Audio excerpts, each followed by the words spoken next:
A teenage girl killed by a shark north of Brisbane has been identified as 17-year-old Charlize Samuda. The ocean is vast, beautiful, and unpredictable. Beneath its surface, unseen predators wait for the perfect moment to strike. These stories show the terrifying reality of what happens when humans come face to face with one of nature's deadliest hunters, sharks. From peaceful swims to daring adventures, here are 15 chilling recent shark encounters in the deep.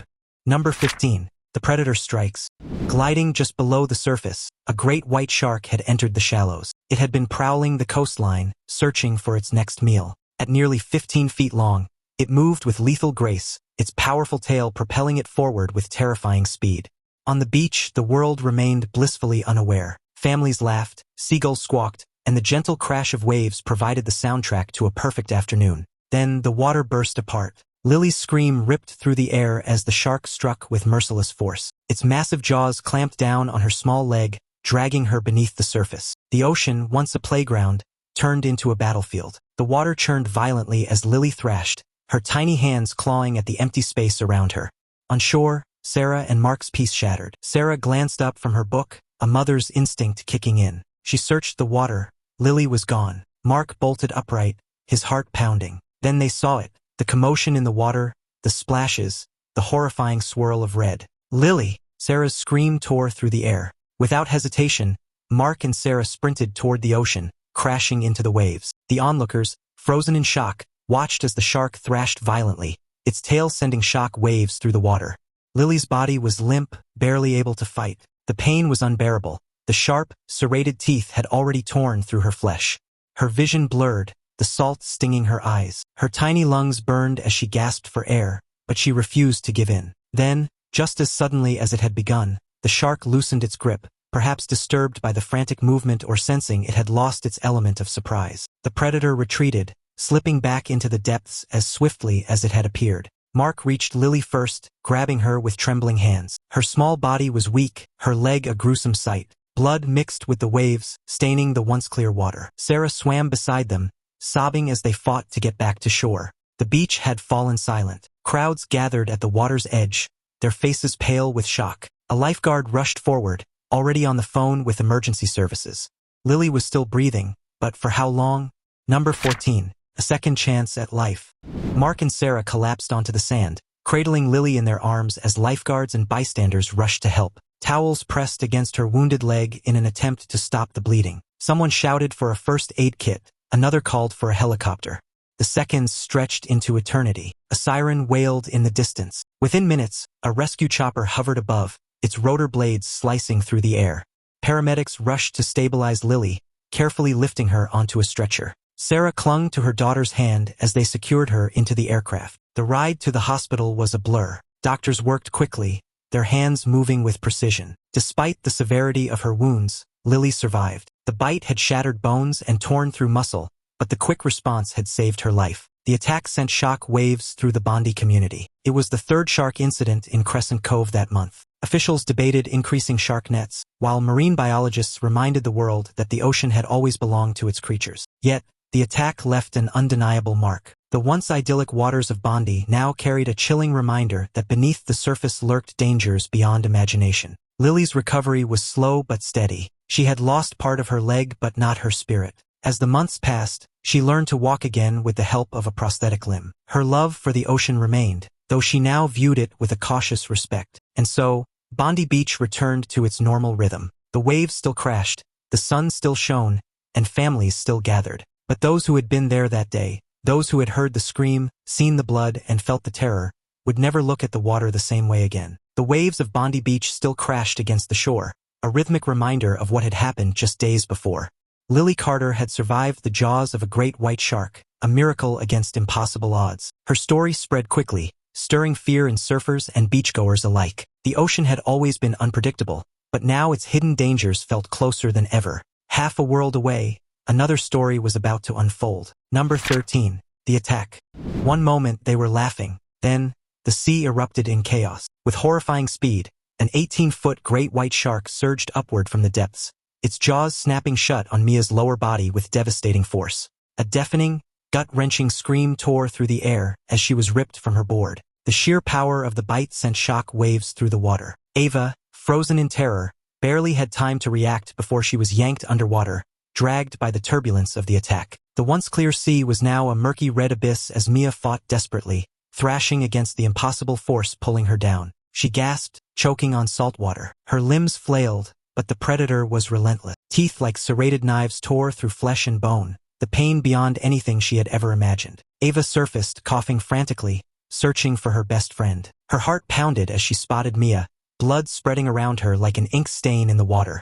A scream built in her throat, but before it could escape, the shark came for her next. It struck with bone-crushing precision, clamping down on Ava's torso. The pain was instant. She felt ribs crack under the monstrous force, her body going rigid with shock. Everything was happening too fast. Mia, now barely conscious, reached toward Ava, their eyes locked in a final, desperate moment of understanding. Then the shark dragged Ava under. Mia could do nothing but watch as her best friend disappeared into the depths. Her limbs, too weak to move, floated weightlessly. The world around her blurred. She thought about Ava, about their plans, their futures. But there would be no future. Then, darkness. Number 12. Tragedy on the waves. Graduation. When the future feels endless and every moment is a reason to celebrate. That was exactly how best friends Mia Collins and Ava Sinclair felt on June 10, 1994, standing on the golden sands of a secluded Northern California beach. The ocean stretched before them, shimmering under the summer sun, calling them to one last adventure before life pulled them in different directions. Mia, the fearless, energetic one, had always been the leader of their adventures, dragging Ava, more cautious but equally loyal, into every daring plan. Today was no different, their graduation gift to themselves. A private surfing trip to an untouched paradise, a hidden spot known only to a few. The morning air smelled of salt and freedom as the two girls waxed their boards, laughing as Ava hesitated before stepping into the cold water. Mia was already paddling ahead, encouraging her. The waves rolled in beautifully, and as Ava finally caught one, however wobbly, she felt an exhilarating sense of triumph. For hours, they played in the waves, their laughter blending with the crashing surf. Everything was perfect. Then, without warning, the ocean fell silent. The playful waves stilled. The rhythmic crashing against the shore paused, as if the sea itself was holding its breath. Mia, floating a few feet ahead of Ava, noticed a sudden flurry of movement beneath them. Schools of fish darted frantically, racing toward deeper waters, their silver bodies flashing like a warning sign. Mia shivered, a feeling she couldn't explain settling in her gut. She shook it off, probably just her imagination. But lurking beneath them, unseen in the dark water, a great white shark had already chosen its prey. Number 11. The terror of Bondi Beach. The sun bathed Bondi Beach in a golden glow, the waves shimmering under the endless blue sky. It was the summer of 2018, and the iconic Australian coastline was buzzing with life. Surfers rode the rolling waves, families lounged on brightly colored towels, and children splashed near the shore, their laughter carried by the sea breeze. It was paradise, a place where danger felt like a distant thought.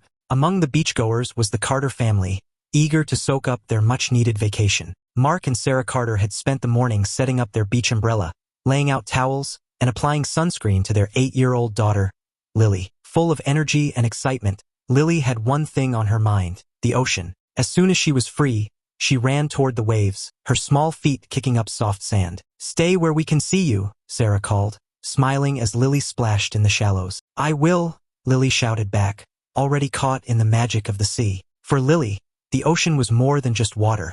It was a world of adventure. She loved how the cool waves tickled her skin and how the tiny fish darted between her legs. But as the hours passed and the tide shifted, Lily's playful splashes carried her farther from the shore. Lost in the beauty around her, she hardly noticed how the beach seemed smaller, how her parents became specks on the sand. Beneath the surface, the ocean was alive with movement. A school of fish shimmered beneath Lily's feet, moving in perfect harmony, until suddenly, they scattered. The water around her grew eerily still. Lily barely noticed. She was too busy watching something else, a dark fin cutting through the surface. She smiled, a dolphin, or so she thought. Number 10. Into the deep.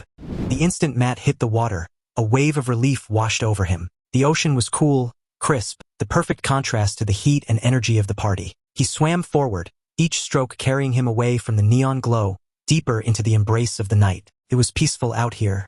The music faded into the background, replaced by the rhythmic sound of waves and his own steady breathing. For a moment, Matt just floated, letting himself sink into the stillness. But then, something changed.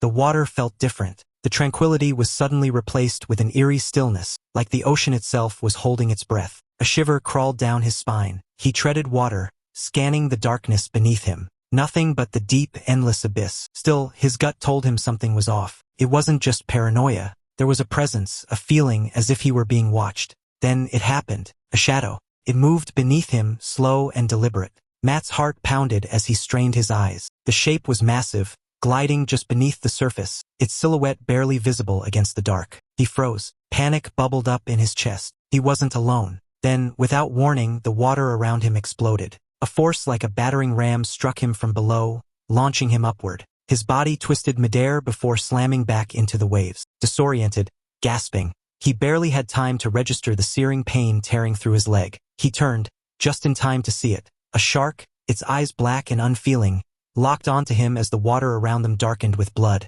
His blood. Matt's body screamed in terror. The party, the music, the celebration, it was all a world away now. There was only this moment, and the fight to survive. Now it's time for today's topic. In August 2024, 10-year-old Annabelle Carlson from Colorado experienced a life-altering encounter during a family diving trip in the crystal-clear waters of Bimini, Bahamas. Annabelle, an adventurous and spirited young girl, was snorkeling near the boat when she spotted what she thought was a playful dolphin gliding toward her.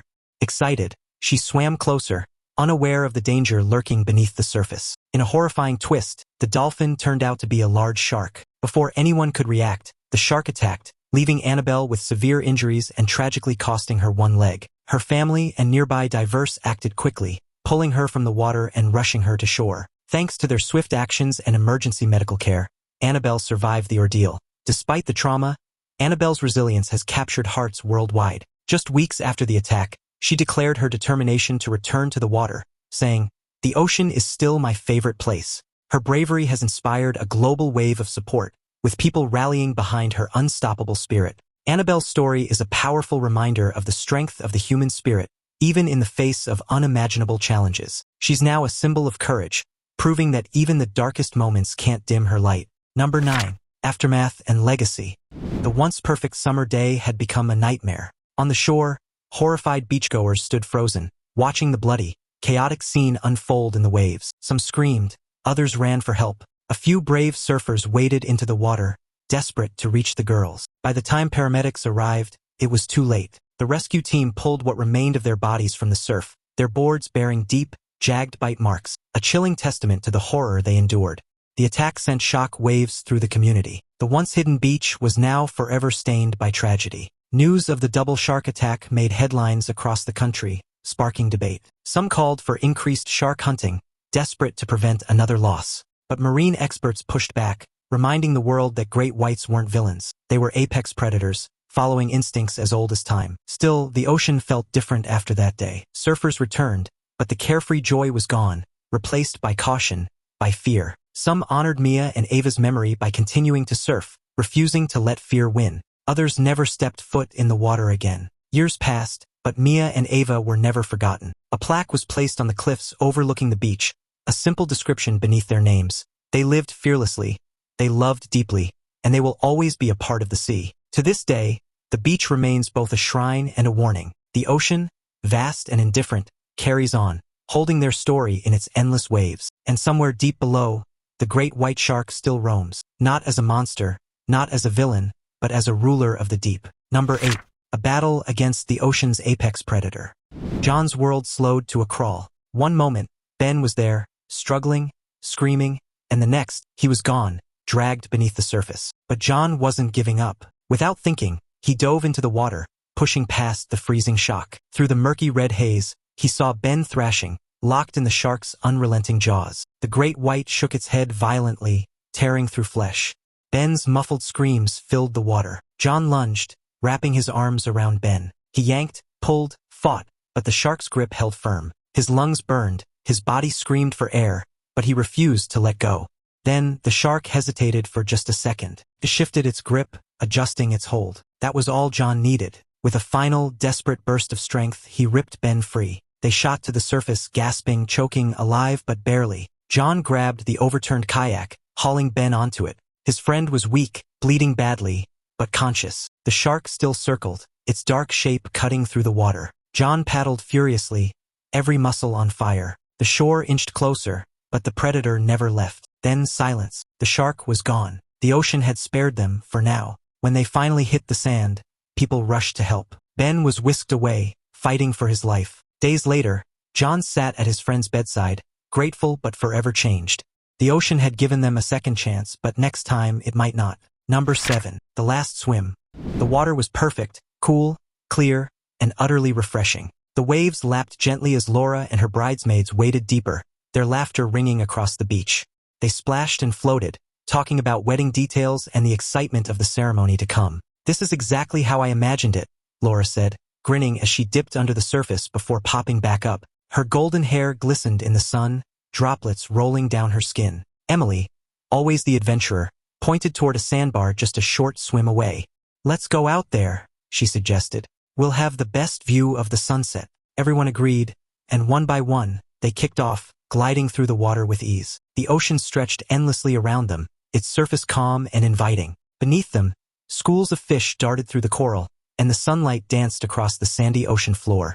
It was paradise, the kind of moment that felt frozen in time. Laura swam ahead, eager to reach the sandbar. She let herself float on her back, her arms stretched out, feeling weightless. She stared at the endless blue sky above her, taking it all in. This was happiness. This was perfection. Then pain. A sudden, blinding pain shot through her leg, tearing through her like fire. She gasped, her body jolting, her mind struggling to process what had just happened. The moment of serenity shattered in an instant. Something was pulling her down. Her heart pounded as she looked beneath the surface, and that's when she saw it. A dark form, massive, moving with terrifying grace. A dorsal fin sliced through the water, and then, before she could react, it was coming back for her.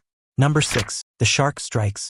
A violent surge shattered the water's calm. Laura barely had time to scream before the shark struck again. Its powerful jaws clamped down on her leg. Agony, like nothing she had ever known, tore through her body. The water around her turned crimson, staining the once clear sea with ribbons of blood. The pain was unbearable, a searing, white-hot shock that stole her breath away. She thrashed wildly, trying to break free, but the predator was relentless, pulling her deeper. Her friends saw it all. The joyful laughter from moments ago was replaced by screams of pure terror. Emily was the first to react, surging forward through the water, her face twisted in horror. "Laura, hold on," she shouted. Laura fought desperately, kicking and flailing, but the shark was too strong. The force of its bite sent waves rippling outward, the ocean churning violently around them. Her bridesmaids reached her, their hands grabbing onto her arms, trying to pull her free. The water between them was thick with blood, but they didn't let go. The shark wasn't finished. It circled back, its black eyes locking onto its prey. Then, in an instant, it lunged again, sinking its teeth into her other leg. Laura's scream was raw, primal, the sound of someone being torn apart. Emily held on tighter, refusing to let go. "Help! Someone, help us!" she screamed toward the beach, her voice hoarse with desperation. On the shore, people were running, shouting, pointing toward the chaos unfolding in the water. A medic helicopter was already being called, but time was slipping away. Laura's body convulsed with pain, her grip on Emily weakening. She could feel herself fading. The world around her blurred, the frantic voices, the sloshing water, the unbearable pain, all blending into a single, terrifying haze. The shark circled again, ready for the final blow. And then, with a powerful yank, it pulled Laura beneath the surface. Number 5. The call of the ocean. The ocean has always had a way of calling to those who adventure. For Jack, a young man searching for an escape, that call was irresistible. The Hawaiian coastline stretched before him, a vast playground of endless waves and boundless freedom. Today was supposed to be his moment, a high-speed thrill on a jet ski, where the wind and sea would wash away the weight of his worries. But beneath the shimmering surface, something else stirred, something deadly. Jack had always been the kind to chase excitement. Back home, he was known for his wild spirit, always the first to try something new, always the one with a reckless grin. But lately, life had knocked him down harder than ever before. A brutal breakup, a job that vanished overnight. Everything had unraveled in a way he never saw coming. He wasn't just here for the thrill, he was here to forget. Hawaii seemed like the perfect answer. The lush cliffs, the scent of salt and plumeria in the air, the endless blue horizon. It all felt like a world away from his troubles. He needed this, needed to feel the rush of adrenaline that would remind him he was still alive. The moment he revved the engine of his jet ski, he felt that familiar rush, the intoxicating mix of power, speed, and freedom. As he shot across the waves, Jack grinned for the first time in weeks. The sun reflected off the water like scattered diamonds, the sky an endless canvas of blue. He pressed the throttle harder, sending the machine soaring over the waves, his laughter lost in the roar of the engine. For the first time in a long time, he wasn't thinking about the past. He was only thinking about the ride. He had no idea what was lurking beneath him. Number 4. Just another day on the water, or so it seemed. Ah, the ocean. A vast, mysterious expanse filled with both beauty and danger. For John, a seasoned fisherman from the quiet coastal village of Rockport, New England, it was home. He had spent decades mastering its rhythms, learning its secrets, and finding comfort in its endless horizon. On this crisp autumn morning, the sea was calm, the sky painted in soft gold as the sun peeked over the horizon. To John, it was just another day, another routine trip out on the Mariner, his beloved boat. The Mariner wasn't just a vessel, it was a part of him. Every nail, every plank, every inch of its weathered surface held a story. He had rebuilt it with his own hands, poured his soul into it, and even found solace there after the passing of his wife, Mary. The sea, in all its unpredictability, had become the only place where he felt close to her. The gentle rocking of the waves, the salty breeze, it all reminded him of the love he had lost yet never let go.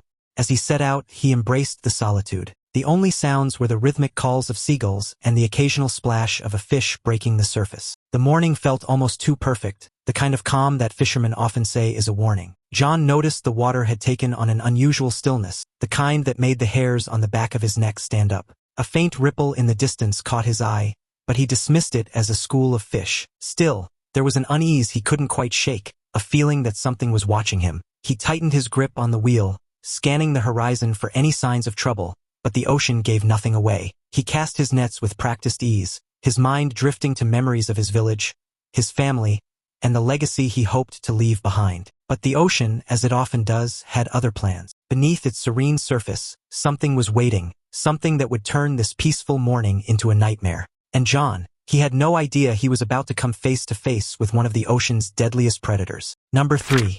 A wedding in paradise.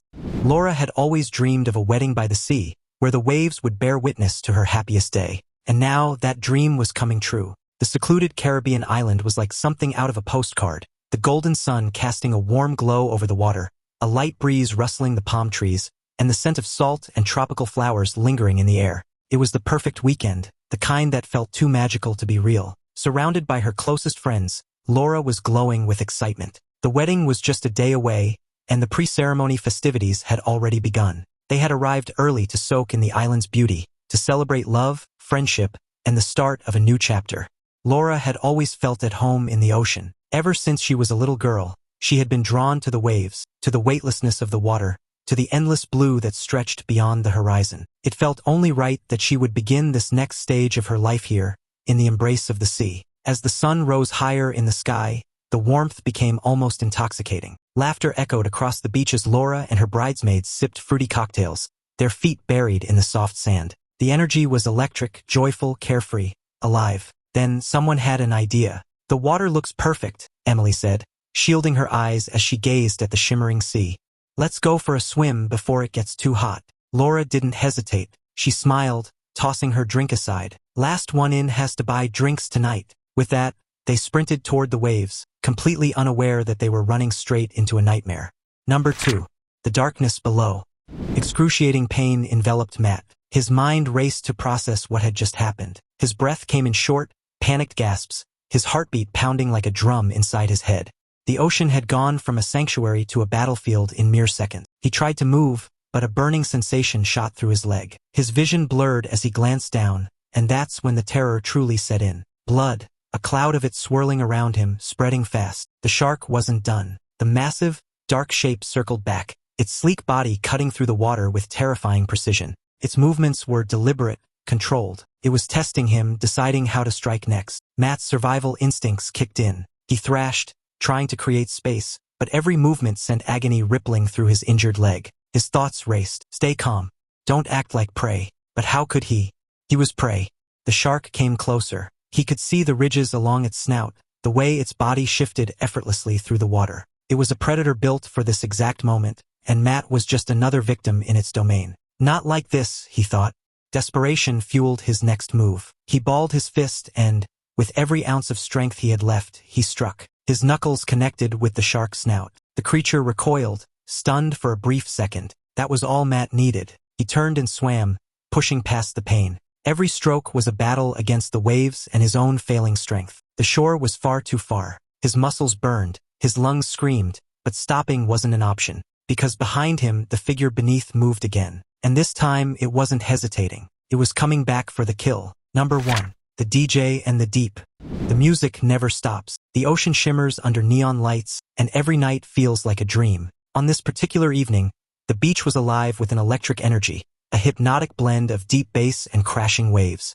At the center of it all stood Matt, the DJ, the architect of the night, commanding the crowd with every pulse of the beat. This wasn't just another set for Matt.